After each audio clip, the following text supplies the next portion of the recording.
Panawagan niyo po sa gagawin yung pakikibahagi, yan po sa gagawing prayer rally, no, sa EDSA Shrine. Okay, eto na talaga. Eto na, hindi na dapat maputol to. Yeah. Ha? Siyempre, yung pinaka-overarching na hindi natin binibitawan yung lahat ng sangkot dapat managot.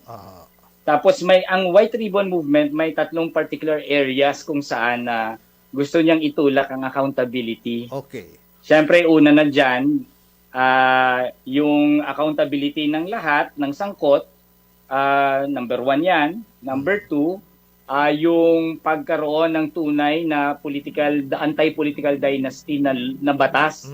Hindi yung House Bill 8389 na isang pekeng anti-political dynasty law.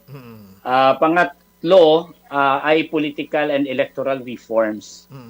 Siyempre, importante para hindi mag-reproduce ang mga political dynasties. Importante na merong political and electoral reforms in place. Unahin natin